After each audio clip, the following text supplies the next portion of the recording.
नमस्कार।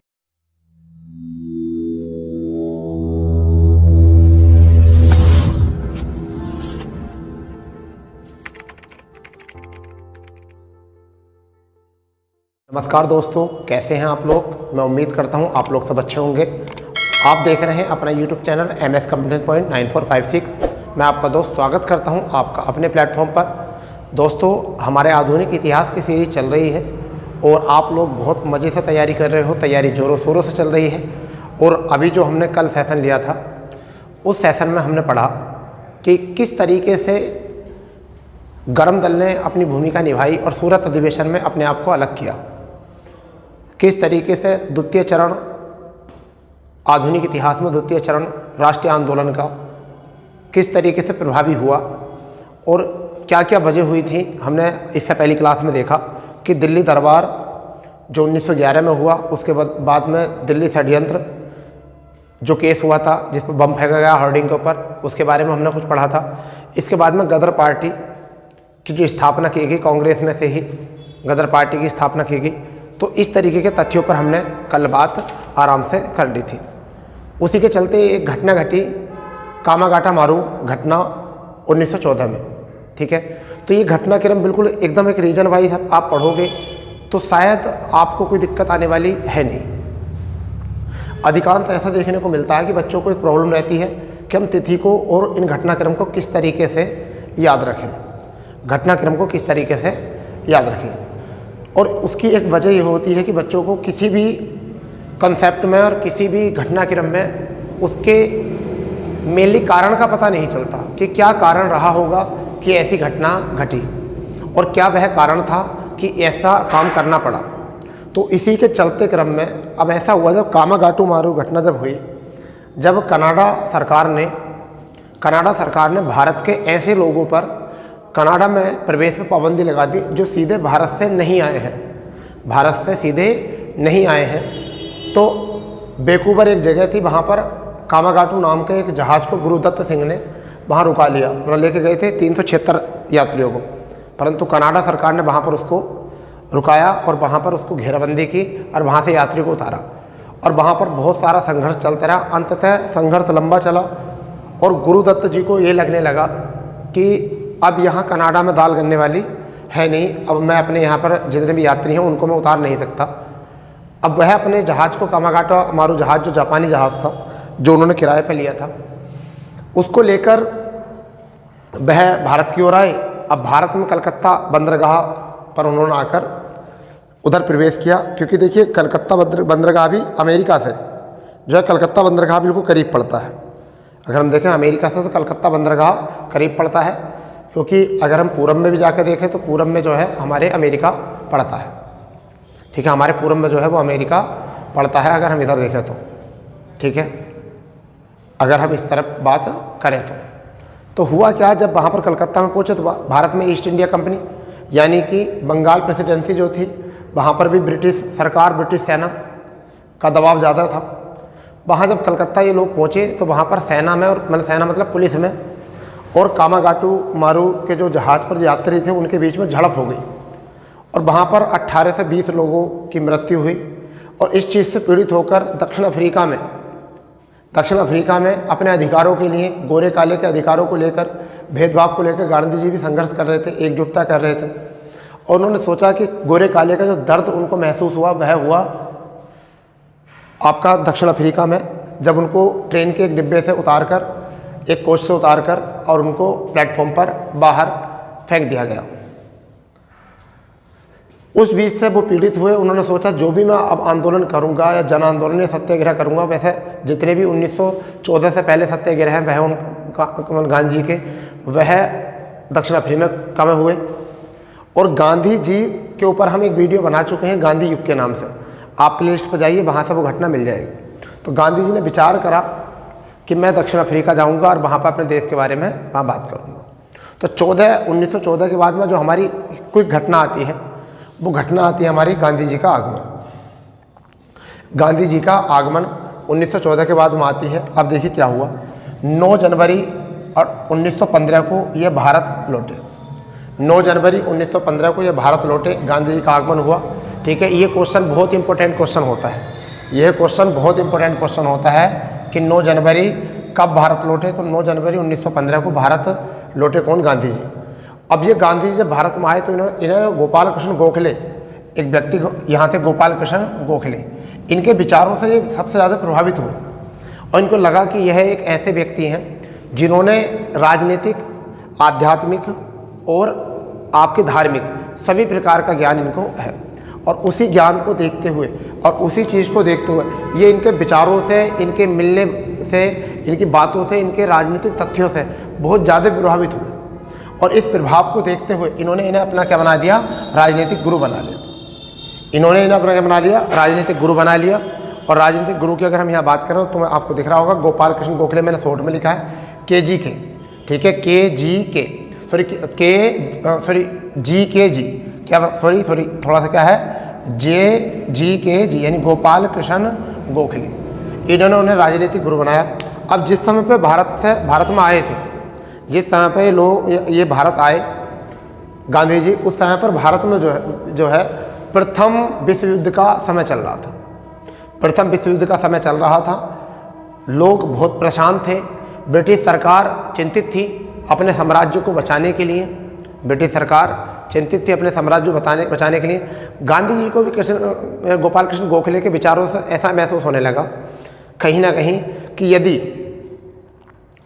अगर भारत आज ब्रिटिश गुलाम है, यदि प्रथम विश्व युद्ध में ही, इस युद्ध में जो विश्व के ऊपर संकट है, अगर इसमें ब्रिटिश सरकार की हार हुई तो हम पहले से एक तो गुलाम हैं, फिर ब्रिटिश सरकार किसी के गुलाम पहुंचेगी तो हम दोहरे गुलाम हो जाएंगे।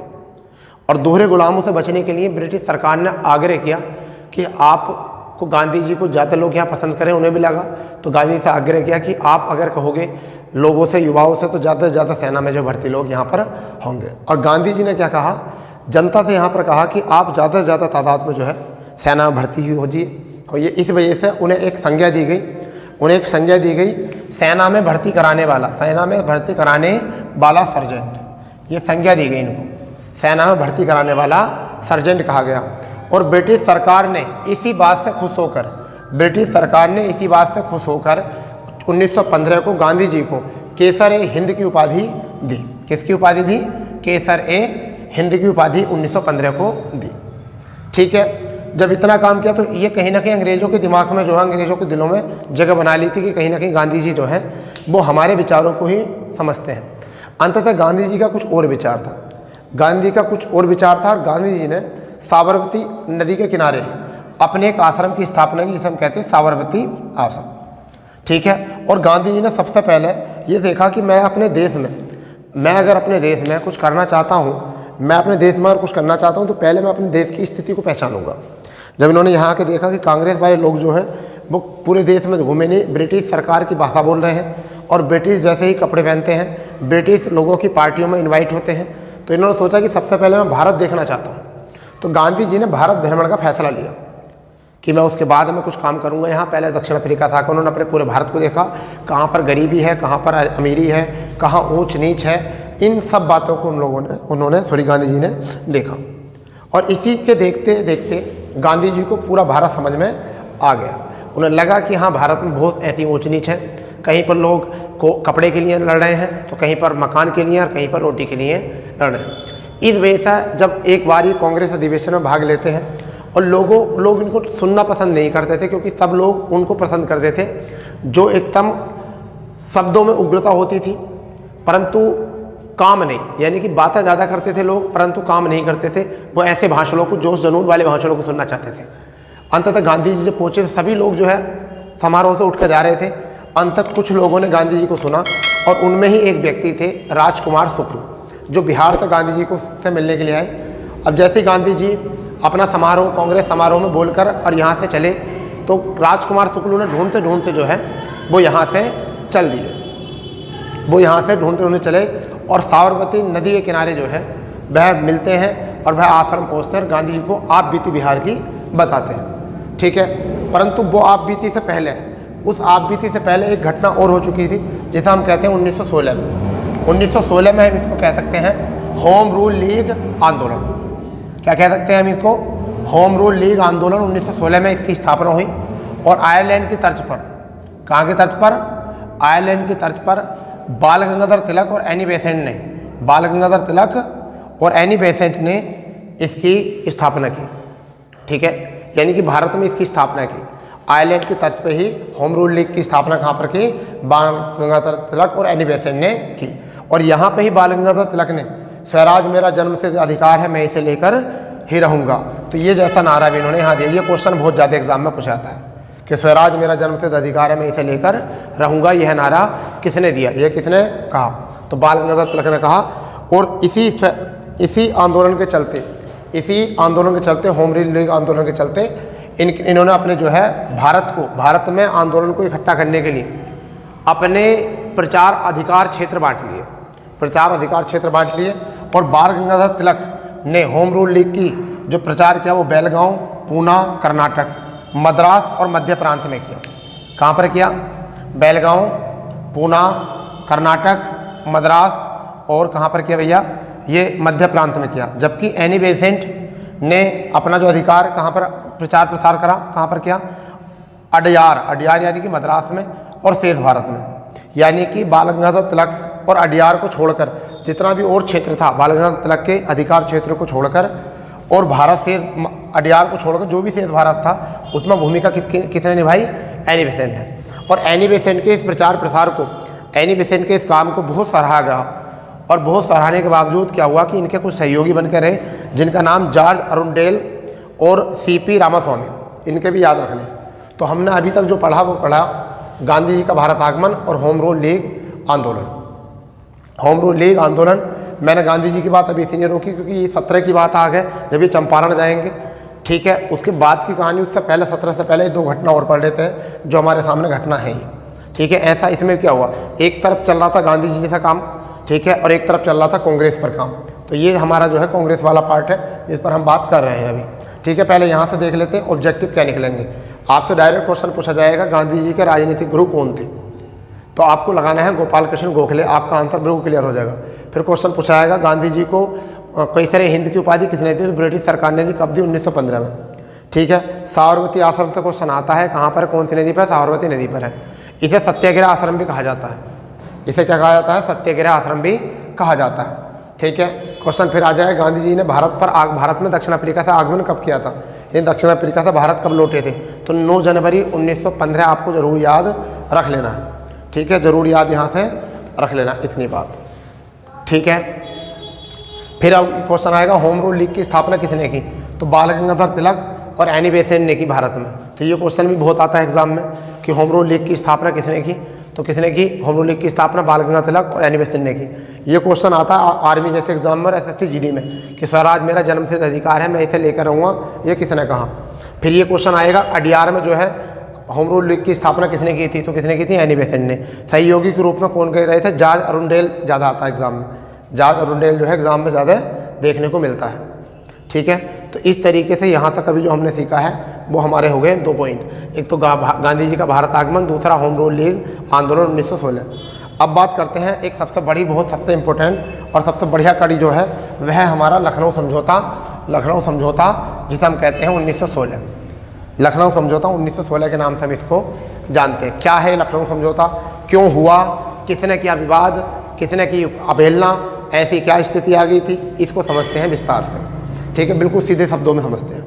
देखिए, लखनऊ समझौता, कांग्रेस का लखनऊ अधिवेशन जो था वह हुआ 1916 में लखनऊ में। कांग्रेस का 1916 का जो अधिवेशन हुआ वो कहाँ पर हुआ? लखनऊ में। इसे लखनऊ समझौते के नाम से क्यों जाना गया, आइए देखते हैं क्या है।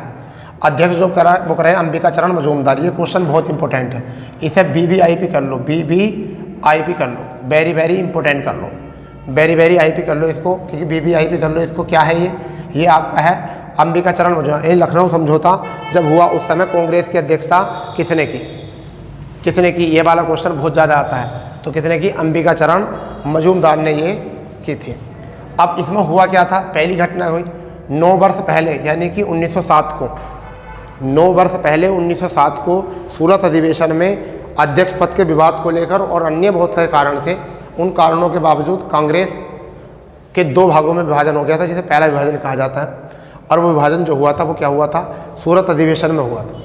एक तरफ नरम दल और एक गर्म दल। अब यहाँ क्या होता है कि यहाँ पर वह 9 वर्ष बाद कांग्रेस की वापसी हुई। कांग्रेस में नरम दल की क्या हुई, वापसी हुई। पहली घटना ये क्वेश्चन कई बार ऐसे ही पूछा जाता है, कितने वर्षों बाद कांग्रेस में नरम दल की वापसी हुई, तो 9 वर्षों के बाद कांग्रेस में जो है वापसी हुई। ठीक है भाई, आप 1 मिनट रुको जरा।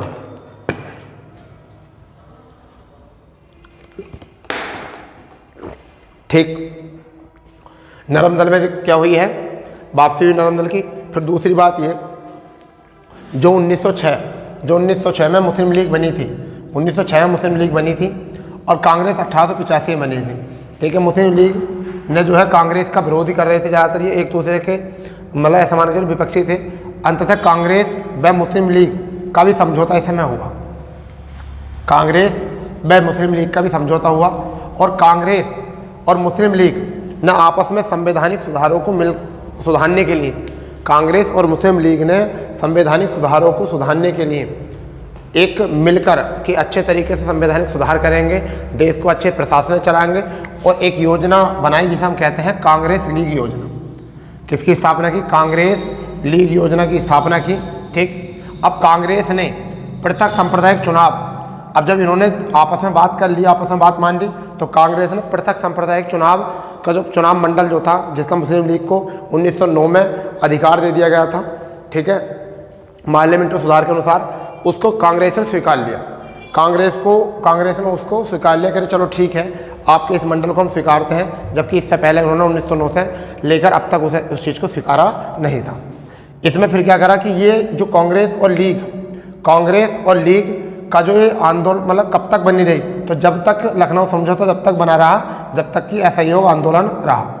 जैसे असहयोग आंदोलन की अगर बात करें 2021 में शुरू हुआ था असहयोग आंदोलन, परंतु क्या होता है कि फरवरी 1922 में, अगर हम बात करें यहाँ पर फरवरी 1922 में होता है क्या कि फरवरी 1922 में चोरी चौरा कांड हो जाता है और उसी कांड के विरोध में जो है ये गांधी जी जो है लखनऊ समझौते असहयोग आंदोलन को वापस ले लेते हैं। असहयोग आंदोलन को क्या कर लेते हैं, वापस कर ले लेते हैं और इसी के चलते जैसे इसे वापस ले लेते हैं तो ये लखनऊ समझौता खत्म हो जाता है, भंग हो जाता है। वहाँ पर फिर लखनऊ समझौता क्या हो जाता है, भंग। अब कांग्रेस व लीग के समझौते का विरोध जो किया था वो किसने किया था, मदन मोहन मालवीय ने। ये भी क्वेश्चन इंपॉर्टेंट है, मदन मोहन मालवीय ने किया था। अब मैं आपको थोड़ी सी एक और बात बताऊं कि कई बार एग्जाम में क्वेश्चन देखने को मिल जाता है, एक एग्जाम में क्वेश्चन देखने को क्या मिलता है उसको देख लेते हैं। थोड़ा इधर देख लीजिए, मैं थोड़ा यहाँ बता देता हूँ क्योंकि गांधी जी को तो हमने पढ़ लिया है। यहाँ देख लेते हैं, यहाँ आ जाता है कि अब एक बार रिवाइज करेंगे तो रिवाइज में कुछ और बातें नहीं आएंगी, नई बातें रिवाइज में आनी चाहिए। अब हमने इन दो को रिवाइज करना है। क्या करना है, देखिए क्या, होम रूल लीग की स्थापना 1916 में की, आयरलैंड की तर्ज पर की, बाल गंगाधर तिलक और एनी बेसेंट ने भारत में की। स्वराज मेरा जन्मसिद्ध अधिकार, मैं इसे लेकर रहूँगा, यह नारा दिया बाल गंगाधर तिलक ने। बाल गंगाधर तिलक ने सहयोग होम रूल आंदोलन का प्रचार कहाँ पर है, बेलगांव, पूना और कर्नाटक, मद्रास और मध्य प्रांत में। जबकि एनी बेसेंट ने कहाँ पर किया, अडियार और शेष भारत में किया। सहयोगी बनकर रहे जॉर्ज अरुंडेल और सीपी रामास्वामी। इसी बीच में एनी बेसेंट ने एक दैनिक पत्र न्यू इंडिया की स्थापना की। एनी बेसेंट ने क्या करा, एनी बेसेंट ने अपने समाचार पत्र दैनिक समाचार पत्र न्यू इंडिया की, किसकी, समाचार पत्र कौन सा था इनका, न्यू इंडिया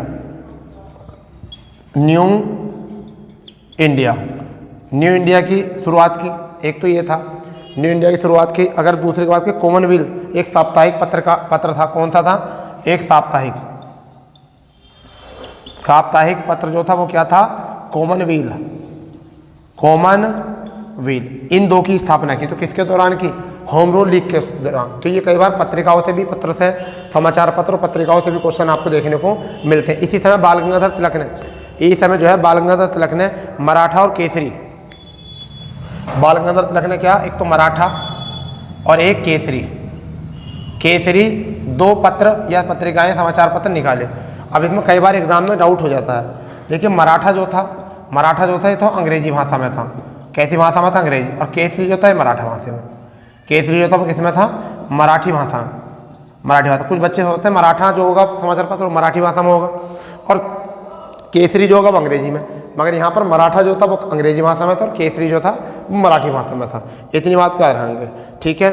अब क्या होता है कि जब इन्होंने ये होम रूल लीग आंदोलन शुरू किया था तो इसका एक ही प्रभाव था, होम रूल लीग आंदोलन करने का भारत में एक ही प्रभाव पड़ा कि ऐसी गतिविधियों को होम रूल लीग करने को, ठीक है, और ब्रिटिश सरकार पर दबाव बनाने को क्या करा ब्रिटिश सरकार ने संवैधानिक सुधारों के लिए इसका अगर फाइनल रिजल्ट पूछें कि होम रूल लीग का फाइनल रिजल्ट क्या पड़ा, तो इसी की एक वजह थी कि भारत में 1919 का मॉन्टेग्यू चैम्फोर्ड सुधार के नाम से नाम पड़ा उसका, यानी कि 1919 का अधिनियम को किस नाम से जाना गया, मॉन्टेग्यू चैम्फोर्ड सुधार के नाम से। ये होम रूल लीग की ही वजह थी, ना होम रूल लीग पर इतना काम होता और ना ही ब्रिटिश सरकार इस एक सुधार के नाम से एक आपका अधिनियम पारित करती। इन्होंने कहा 1919 का चैम्फोर्ड सुधार, ठीक, मॉन्टेग्यू चैम्फोर्ड सुधार किया गया। क्यों किया गया? क्योंकि इन्होंने कहा बहुत सारी गतिविधियां, बहुत सारी कमियां दिखाई, इस वजह से ब्रिटिश सरकार को लगा कि इन सारी गतिविधियों को दूर करने के लिए, सारी कमियों को दूर करने के लिए ऐसा कुछ होना चाहिए। आगे से देखते हैं उसमें क्या है। आगे सारी कड़ी जो है 1919 में जाकर सब जुड़ जाएंगी एक जगह।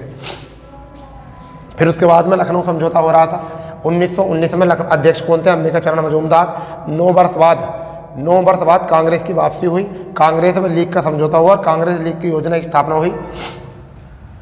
कांग्रेस ने पृथक सांप्रदायिक चुनाव मंडल की मांग को स्वीकार कर लिया मुस्लिमों की, और असहयोग आंदोलन तक ये समझौता जो है बना रहा। लखनऊ समझौता फिर बाद में भंग हो गया जैसे असहयोग आंदोलन समाप्त हुआ, और कांग्रेस में लीग के समझौते का विरोध जो किया वो किसने किया? वो किया मदन मोहन मालवीय ने। तो बेटा इतनी बात जो है हम यहाँ तक सीख गए हैं, इसके बाद जो हम पढ़ेंगे, अब हम पढ़ेंगे जो हमने बात रोकी थी 16 आ चुका है, 1916 आ चुका है। अब एक बार जो है पहले आप इन बातों को समझ लीजिए, इन बातों को एक बार समझ लीजिए कि इनकी क्रम क्या है, क्योंकि यदि आपने इनका क्रम नहीं समझा तो फिर ये बात दिमाग से निकल जाएंगी, ये बातें जो है दिमाग से निकल जाएंगी, ठीक है। तो पहले इन बातों का क्रम समझ लीजिए, क्योंकि कई बार एग्जाम में ऐसा आता है कि क्रम लगाने के लिए पूछा जाता है। तो हम बात कहाँ से उठाएंगे? हम बात उठाएंगे 1903 से, हम बात उठाएंगे 1903 से, यानी कि 1903 में क्या हुआ था? द्वितीय दिल्ली दरबार हुआ, द्वितीय दिल्ली दरबार हुआ। फिर 1905 में क्या हुआ? बंगाल का विभाजन हुआ। क्या हुआ? बंगाल विभाजन हो गया। इसके बाद में 1905 में ही स्वदेशी व बहिष्कार आंदोलन हुआ। स्वदेशी और बहिष्कार, देखो स्वदेशी के बाद ही बहिष्कार हुआ था, ठीक है। 1906 में मुस्लिम लीग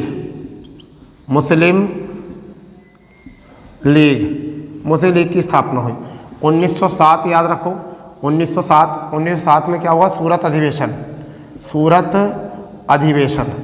इससे पहले कलकत्ता का अधिवेशन हुआ था, मगर वो याद नहीं रखना आपको, अधिवेशन बस इतना याद रखना, बड़ी घटनाक्रम याद रखनी है। फिर 1908 में क्या हुआ? 1908 में ब्रिटिश सरकार ने इनको प्रतिनिधिमंडल की पृथक प्रतिनिधिमंडल की स्थापना की गई। 1909 में क्या हुआ? 1909 में मार्लेमेंटो सुधार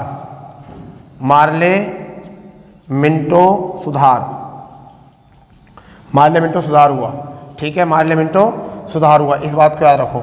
1909 के बाद में 1911 की बात याद रखनी है, 1911 की बात याद रखनी है। 1911 में क्या हुआ था? तृतीय दिल्ली दरबार,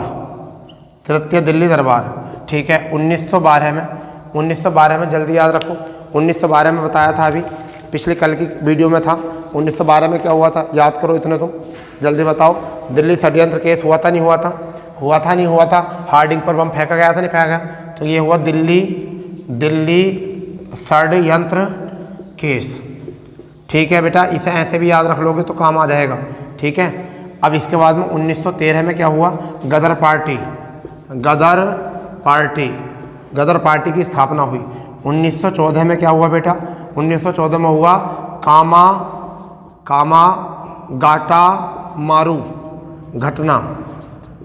मारू घटना हुई। 1915 में क्या हुआ? गांधी आगमन, यानी कि भारत गांधी जी आगमन हुआ। 1916 में क्या हुआ? होम रूल लीग की स्थापना हुई। होम रूल लीग की लीग की स्थापना, होम रूल लीग की स्थापना हुई 1916 के बाद में 1916 में ही एक 1916 में लखनऊ समझौता हुआ भाई। इतना पहले याद करो आप, इतना पहले याद करो, इतना याद अगर कर लिया आपने तो आपको एक आध नंबर यहाँ से फंस जाएगा। ठीक है, ये सब इम्पोर्टेंट है, सब इम्पोर्टेंट है बिल्कुल। 1903 से पहली घटना क्या, 1903 में द्वितीय दिल्ली दरबार, इससे पहला 1877 में हुआ था पहला दिल्ली दरबार। दूसरा क्या, 1905 में बंगाल का विभाजन क्यों किया गया था, राष्ट्रीय आंदोलन की चेतना को भंग करने के लिए। स्वदेशी आंदोलन क्यों किया गया था, बंगाल के विभाजन के लिए। बहिष्कार क्यों किया गया था, ब्रिटिश सरकार ने बंगाल विभाजन का किया था। इसके बाद में मुस्लिम लीग, क्योंकि बंगाल स्वदेशी आंदोलन बहिष्कार आंदोलन में मुस्लिमों ने भाग नहीं लिया था तो उन्हें मुस्लिम लीग की स्थापना, मुस्लिम लीग की स्थापना पर सब कुछ ना हो, इतना करने के बाद भी नरमपंथी लोग कुछ नहीं कर सके।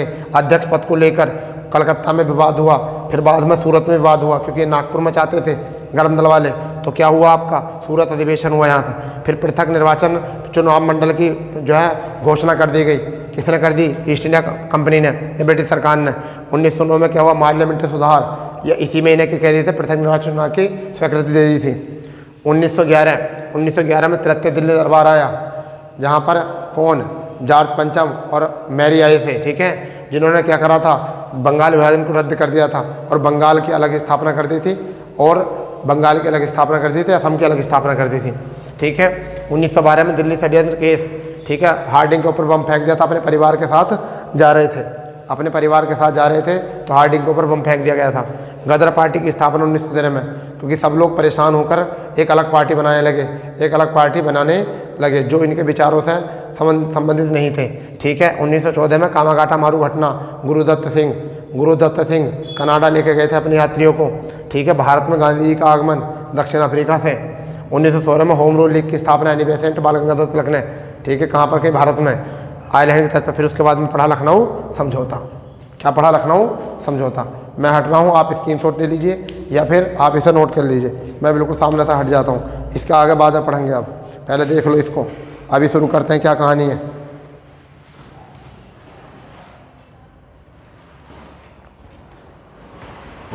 ठीक है भाई, ठीक है, बताइए, हो गया। चलिए इससे आगे शुरू करते हैं। जो इम्पोर्टेंट कहानी शुरू होती है अब, वो होती है चंपारण सत्याग्रह।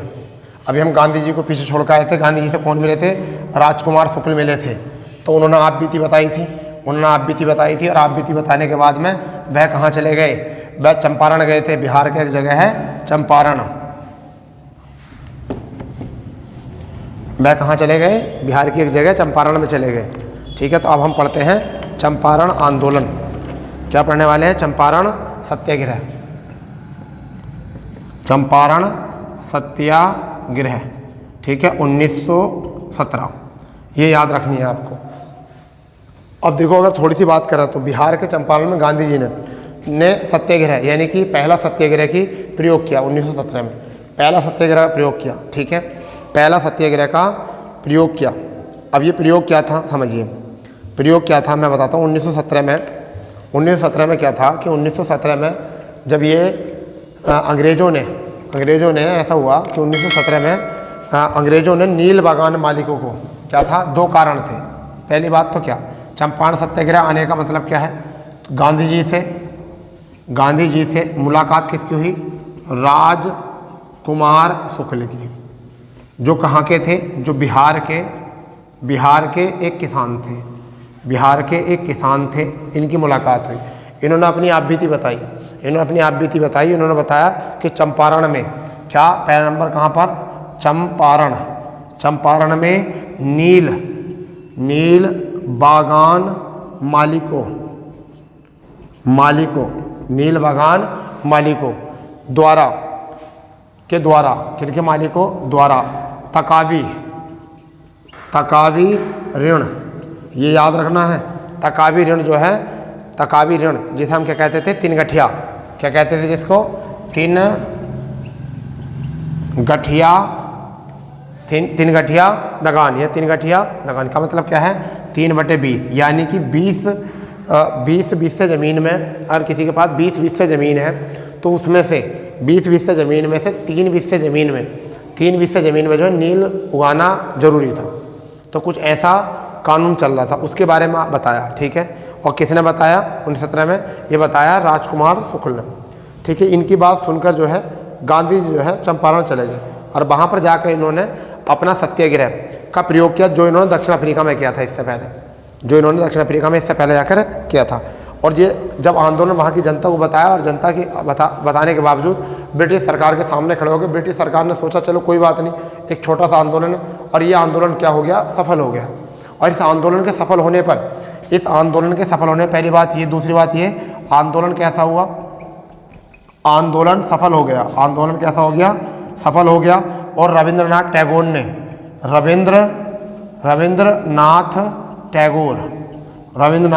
ने इन्हें पहली बार क्या कहा, महात्मा कहा। क्या कहा, महात्मा कहा। तो यहाँ से एक क्वेश्चन मानता है कि गांधी जी को महात्मा की उपाधि किसने दी थी? तो महात्मा की उपाधि किसने दी थी, जल्दी बताओ, महात्मा की उपाधि किसने दी थी? तो रविन्द्रनाथ टैगोर ने दी थी, ठीक है। अब होता है क्या कि गांधी जी का तो जिक्र आता ही आता है कई बार, मगर यहाँ पर ब्रज किशोर, राजेंद्र प्रसाद, यानी कि इस आंदोलन में अन्य व्यक्ति भी थे। कौन कौन थे? ब्रज किशोर, क्योंकि कुछ नाम इतिहास में दबे रह जाते हैं, तो मैं आपको बता रहा हूँ वो नाम क्या है। ब्रज किशोर, राजेंद्र प्रसाद, ठीक है, राजेंद्र प्रसाद। और आपके इसके बाद में महादेव देसाई,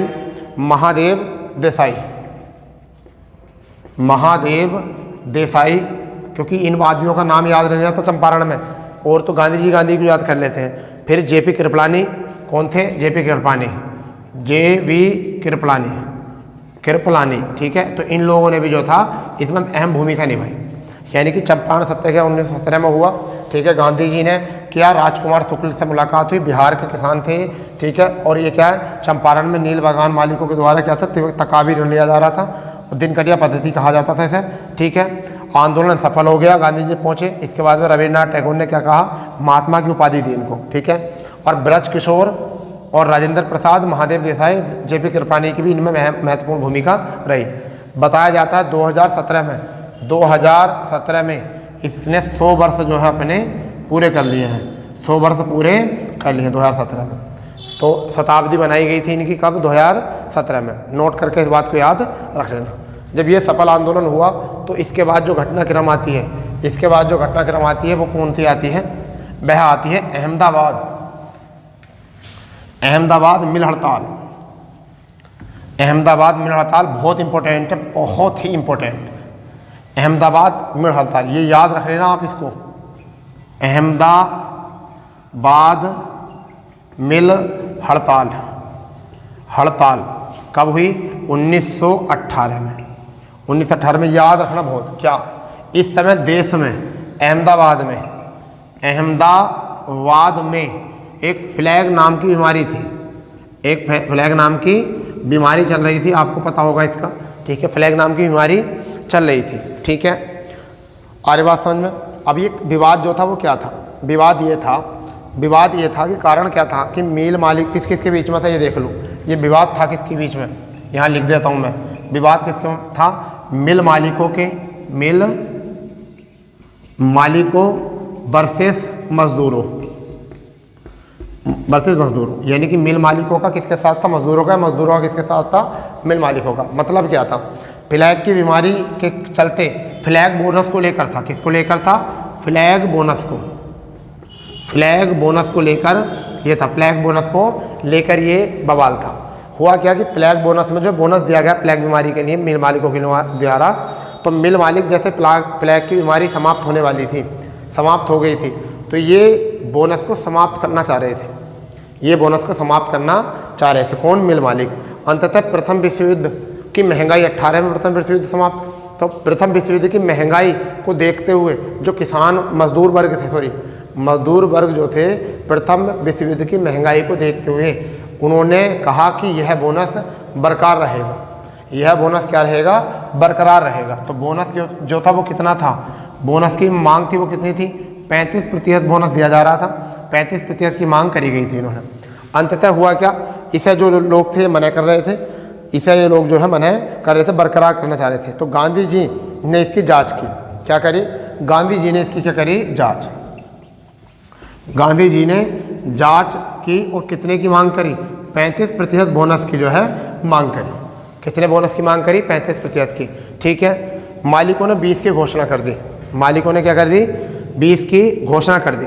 क्या करा? अब मालिकों का जो टर्निंग पॉइंट था ना, ये बहुत इंपॉर्टेंट है। अब देखिए, मालिकों का जो टर्निंग पॉइंट था ना, बहुत इंपॉर्टेंट था। क्या था? 20% की घोषणा, 20% की घोषणा। अब चलो, घोषणा से तो काम चल जाता, घोषणा से तो काम चल जाता, हमारा कुछ नहीं हो रहा था इसमें, घोषणा से काम चल जाता। इन्होंने एक बात और कह दी, इन्होंने एक बात और कह दी। दोबारा समझो इस बात को, क्योंकि मुझे पता है जल्दी समझ में आने वाला है नहीं है तुम्हें ऐसा। ठीक है, अहमदाबाद मिल हड़ताल 18 में हुई। किस किस के बीच में हुई? मिल मालिकों और मजदूरों के बीच में। क्या हुई? अहमदाबाद में प्लेग की बीमारी चल रही थी, प्लेग बोनस को लेकर हुई थी। वह मूल मालिक जो है प्लेग की बीमारी के समाप्त होने के बाद वो चाहते थे कि प्लेग की बीमारी के साथ बोनस समाप्त कर दिया है, मगर मजदूर लोग ये चाहते थे कि प्रथम विश्व युद्ध की महंगाई को देखकर कि बोनस बरकरार रहे। गांधी जी ने उसकी जांच करी, 35% की मांग करी, मगर मिल मालिकों ने 20% की घोषणा करके ये कहा, जो आदमी नहीं मानता, इस चीज़ को नहीं स्वीकारता, तो उसे नौकरी से निकाल दो, उसे नौकरी से निकाल दो। तो गांधी जी ने कहा कि अब एकता की बात है, और गांधी जी ने इस वाली घोषणा से क्षुब्ध होकर, ठीक है, क्षुब्ध होकर मजदूरों से कहा हड़ताल पर बैठ जाओ। इस वजह से कहा गया अहमदाबाद मिल हड़ताल। तो इन्होंने कहा कि हड़ताल पर बैठ जाओ। ठीक है, और जैसे हड़ताल में बैठे तो मामला जो है वो न्यायाधिकरण के पास पहुंच गया, जिसे कहते हैं ट्रिब्यूनल। तो मामला न्यायाधिकरण या ट्रिब्यूनल के पास पहुंच गया, और जब मामला न्यायाधिकरण और ट्रिब्यूनल के पास पहुंच गया तो ट्रिब्यूनल ने जो है इसकी जांच करने के बाद में जो है 35% देने का वादा कर दिया। तो इसका मतलब न्यायाधिकरण के पास पहुंचा, यानी हड़ताल के लिए गांधी जी ने कहा, और 35% किसने? न्यायाधिकरण के पास गया, और इसने कितना? 35% ट्रिब्यूनल ने कितने की मांग कही? घोषणा कर दी कि 35% इनको दिया जाए। अब ये देखिए, ये भी एक आंदोलन सफल हो गया, ये भी एक आंदोलन जो था वो सफल हो गया। ठीक है, इसे नोट करिए। एक बार मैं वीडियो देख लेता हूँ कि आपकी ठीक चल रही है नहीं, क्योंकि कई बार ऐसा होता है कि कैमरा भी गड़बड़ कर जाता है। तो देखिए, पहले इसको नोट कर लो। ठीक है भाई, तो इतना जो भी बातें आपको यहाँ से आई हैं इनको लिख लें। इसके बाद में अब जो कहानी है वो हमारी है खेड़ा आंदोलन। अब जो हमारे है वो क्या है? खेड़ा आंदोलन देखेंगे, क्योंकि इतना होने के बावजूद भी अब तो बात बनती है कि अब गांधी जी से विश्वास, यानी सब लोग जो थे गांधी जी पर विश्वास कर रहे थे, क्योंकि दो जगह ऐसा करा कि गांधी जी ने सरकार को जो है, गांधी जी ने सरकार को कहीं ना कहीं ऐसा करा कि मजबूर कर दिया। क्या कर दिया? सरकार को मजबूर कर दिया। ठीक है, अब क्या हुआ? गांधी जी का जो खेड़ा आंदोलन था, इसे प्रथम असहयोग आंदोलन के नाम से जाना जाता है। गांधी जी का जो खेड़ा आंदोलन था, इसे क्या कहा जाता है? प्रथम असहयोग आंदोलन की संज्ञा दी जाती है। किसकी? प्रथम असहयोग आंदोलन। तो खेड़ा आंदोलन इसके बाद में हुआ था जी। क्या लिखेंगे?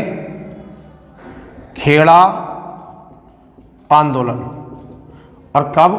1918। क्या कहा गया इसे? क्या कहा? प्रथम असहयोग आंदोलन कहा गया। आंदोलन इसे कहा गया प्रथम असहयोग आंदोलन। ये क्या था? ये क्या था भाई? ये खेड़ा में फसल बर्बादी, यानी कि खेड़ा में फसल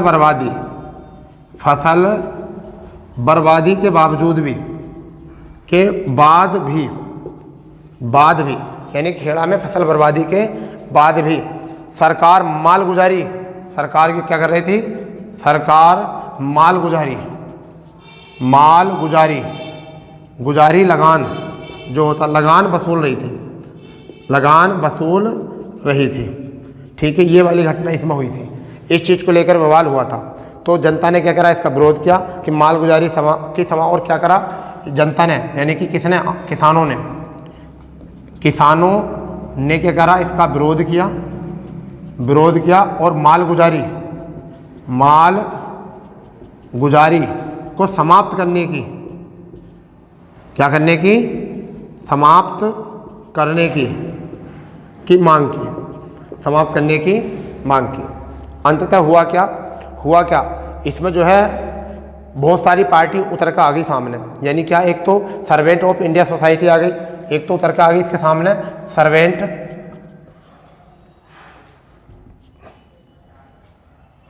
एक पार्टी का नाम था servant of India society. Society आ गई। दूसरी जो थी विट्ठल भाई पटेल, विट्ठल भाई पटेल, ठीक है ये। और प्लस तीसरे गांधी जी, इन लोगों ने इस पार्टी में जाकर इस आंदोलन में भागीदारी करी। और अंततः क्या हुआ, विट्ठल भाई पटेल के साथ साथ गांधी जी ने जो है इसकी जांच की और इनकी मांगों को जायज़ बताया। क्या बताया भाई, इनकी मांग जो है जायज़ है, ठीक है, ये आंदोलन जो है बिल्कुल जायज़ है, ऐसा नहीं कि आंदोलन इनका बेकार है। सरकार जो है ना, सरकार ने जब देखा कि गांधी जी इस चीज़ में उतरे हैं और गांधी जी ने भी कहा कि अब ये जो मांगे हैं ख़त्म नहीं की जा सकती, ये मांगे जो है बिल्कुल अच्छी हैं इनकी, ऐसा किया जाए, क्या किया जाए, मालगुजारी बंद कर दी जाए। तो उन्होंने गांधी जी से भी कहा कि भी देखो अब इतनी सारी काम तो हम नहीं कर सकते, परंतु सरकार ने जो है वो क्या करा, सरकार ने गुप्त निर्देश दिए। क्या दिए, गुप्त निर्देश जारी किए और ये कहा कि जो व्यक्ति मालगुजारी देने योग्य है उसी से ही मालगुजारी वसूली जाए और जो देने योग्य नहीं है उससे मालगुजारी नहीं वसूली जाए। कुछ इस तरीके के निर्देश यहाँ पर दिए, समझ गए, कुछ इस प्रकार के निर्देश यहाँ पर इन्होंने दिए, समझ गए इस बात को।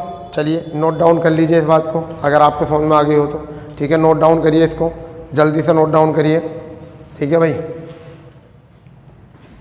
तो ये बात आपको समझ में आ जानी चाहिए। क्या था ये मामला ये था कि खेड़ा में प्रथम असहयोग आंदोलन ग्रुप चला। खेड़ा में फसल बर्बादी के बाद भी सरकार जो है मालगुजारी लगान वसूल रही थी, इसका किसानों ने विरोध करा और मालगुजारी को समाप्त करने की मांग करी। सर्वेंट ऑफ इंडिया सोसाइटी और विट्ठल भाई पटेल, गांधी जी इसमें कूद गए इस आंदोलन में और जांच करने के बाद सरकार के सामने एक बात करी कि भाई ये जायज़ मांगे हैं इनकी, इन मांगों को पूरा किया जाए। अंततः सरकार ने गुप्त निर्देश दिए, चुप कैसे की, जिससे कि जनता सरकार की बुराई ना हो, और कहा कि भाई जो मालगुजारी देने योग्य है वो दे और जो योग्य नहीं है। इस तरीके से गांधी जी के ये भी सफल आंदोलन हुआ, ठीक है। तो दोस्तों इसी तरीके से कहानी भाई, स्टोरी भाई, सरल भाषा में, आसान भाषा में आप टॉपिक को समझने के लिए हमसे जुड़े रहिए। और अगर टॉपिक में सेशन में मज़ा आए तो दोस्तों में शेयर कीजिए और चैनल को सब्सक्राइब करना ना भूलें बिल्कुल भी, ठीक है, क्योंकि आपके सहयोग से हम आगे बढ़ेंगे। अपनी इस MS फैमिली को जो है और आगे बढ़ाइए और बड़ा कीजिए, ठीक है। और आप हमें अपने टेलीग्राम पर भी मिल सकते हैं। टेलीग्राम पर जो MS कंपटीशन 0.9456 इसी के नाम से जो है हमारा टेलीग्राम चैनल भी है, आप उसी से भी जुड़ सकते हैं, ठीक है। तो दोस्तों कल मिलते हैं नए सेशन के साथ। कल देखेंगे रोलेट एक्ट, काला कानून किसे कहते हैं, ठीक है, जलियांवाला बाग हत्याकांड क्या हुआ था, ठीक है, किस तरीके से इसका विरोध हुआ, कैसे खिलाफत आंदोलन हुआ और फिर कैसे असहयोग आंदोलन की शुरुआत हुई। कल देखते हैं नए सेशन के साथ। जय हिंद, जय भारत।